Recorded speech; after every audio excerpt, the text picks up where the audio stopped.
Both know what it's like to have somebody you love get really sick.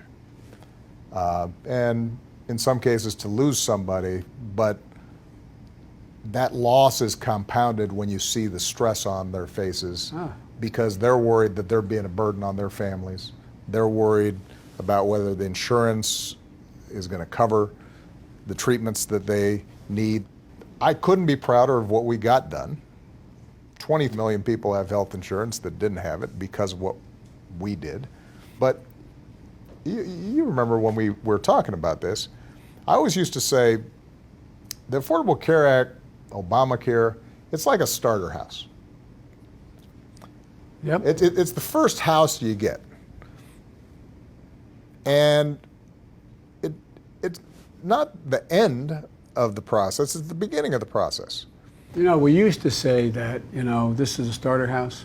Yeah. Remember what I used to say? It's like Social Security when it was first passed. That's exactly right. Social Security when it was first passed was this narrow. Very narrow. Social Security now And you kept is on here. building it up. Kept building it out. Making it better. Well, it's a little, Right. that starter house, Right. they got inside the house and they realized, wow, God, this is better than being out in the cold. It's, Number one. But number two, and then I said, but I got a guy out there banging down the house. They're trying to take down the house.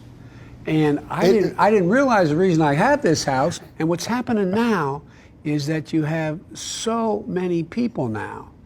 I can't think of any time since the flu in 1918 that the public I don't know then, but it appears it had to be totally, thoroughly aware Right. of how vulnerable they were. Right.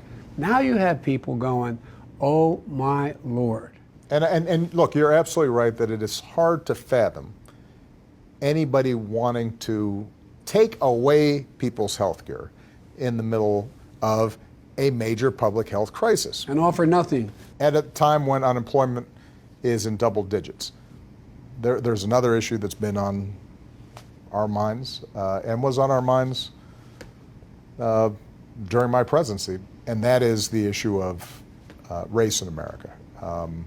And how communities of color are policed, how police are interacting and oftentimes acting in ways that are racially biased. And after the George Floyd tragedy,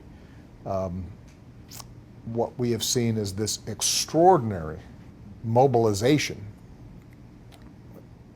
across the country of people of every walk of life, every race, every creed, who say, we're past time to do something about this. We understand we're not going to fix it all in one day, but we're going to take this seriously and we're going to start now. And we had experiences with this during my administration. Our response was not to ignore those problems. Our response was we had a 21st century policing task force that we put together that drew police chiefs, academics, young members of Black Lives Matter, all in a single conversation, and we arrived at a series of recommendations that are still pertinent to this day. We got through the notion that if a police department was engaging in a practice and a pattern that was in violation of basic civil rights and civil liberties, the Justice Department of the United States of America, the federal government, would intervene and stop it. Right. Well, you authorized to put in place a whole range of things that would increase what most cops, the guys I grew up with, became cops, firefighters, and or priests. I mean, I wasn't qualified to do any one of them. The point was that they know they need more guidance. And I think this is a process that we're all going through and we're all learning.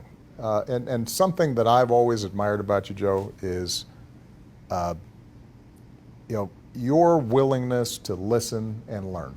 It is a sign of leadership when you are willing to hear other people's experiences. It has to do with communities that have systematically been underinvested in.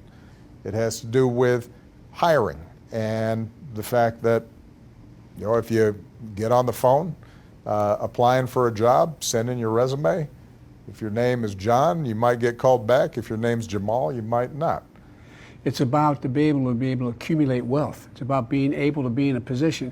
You know better than I do, but I've watched it my whole life working in the city. Black entrepreneurs are as successful as white entrepreneurs, given a shot in the same circumstance.